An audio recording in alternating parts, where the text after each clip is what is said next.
नमस्कार दोस्तों, आप सभी का स्वागत है अनवर न्यूज़ चैनल में। तो क्यों आज श्रीलंका का ये हाल है कि वहाँ के लोग परेशान और दाने दाने को मोहताज हो रहे हैं। इतना कर्ज बना लिया खुद पर कि कर्ज के नीचे खुद दब गया। आपको याद दिला दूं, जिस देश को वर्ल्ड बैंक ने लगभग 2018-19 में आर्थिक रूप से संपन्न देश माना था और जहाँ प्रति व्यक्ति आय दोगुनी थी भारत की तुलना में, तो फिर क्यों ये हाल हुआ, आइए जानते हैं। श्रीलंका का आत्मनिर्भर ना बनाना खुद को। कहते हैं कि धन का उपयोग समझकर और सही दिशा में किया जाना चाहिए। श्रीलंका के पास अपना ना तो कागज, कपड़ा, नमक और ना ही वस्तुएं और सेवाएं हैं जो कि खुद की हों।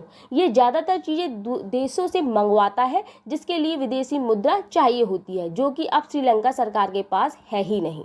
कर्ज का सही उपयोग ना होना। जब आप ज़्यादातर चीज़ों को दूसरे देशों से मंगवा रहे हैं, तो ऐसे में आपको ये पैसा कहाँ लगाना था? औद्योगिक क्षेत्र में। जैसे फैक्ट्रियाँ लगाई जाती अपने देश में तो लोगों को रोज़गार तो मिलता ही, कुछ इनकम भी मिलती, जिससे कर्ज का कुछ भाग तो कम होता, पर जो कि आपने नहीं किया, जिसके चलते भी ये हाल हुआ। फिलहाल आपको बता दें, श्रीलंका को ज़्यादा आमदनी पर्यटन, चाय और कपड़ा उद्योग से मिलती है और कोरोना के चलते ये भी कसर निकल गई। निर्भरता का ज़्यादा होना।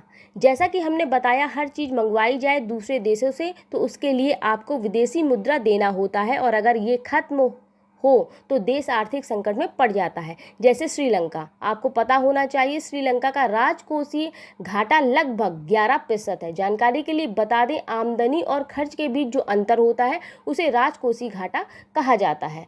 और एक कारण है, सही कदम नहीं लिए गए कि क्या ये करना सही होगा कि नहीं। अपने फायदे के लिए गलत कदम उठाए गए वहाँ की सरकार द्वारा।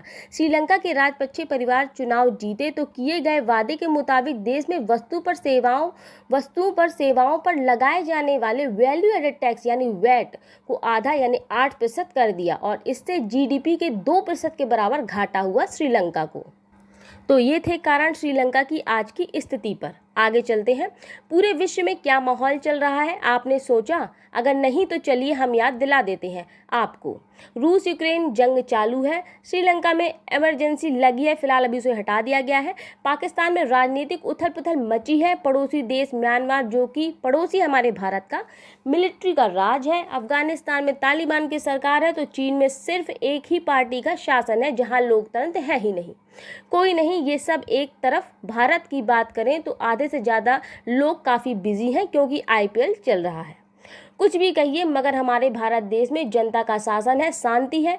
इतना कुछ देखने के बाद आखिर पता नहीं क्यों ऐसे लोग हैं जो कहते हैं कि वो यहाँ सुरक्षित नहीं है। बहरहाल, दूसरे देशों में चल रही हलचल से हमें जो हमारे लिए या हमारे देश के लिए अच्छा हो, ये सीखने की ज़रूरत है। नमस्कार। अगर आपको हमारे द्वारा दी गई जानकारी अच्छी लगे तो कृपया हमारे चैनल को लाइक, सब्सक्राइब और अपनों के बीच शेयर जरूर करें। धन्यवाद।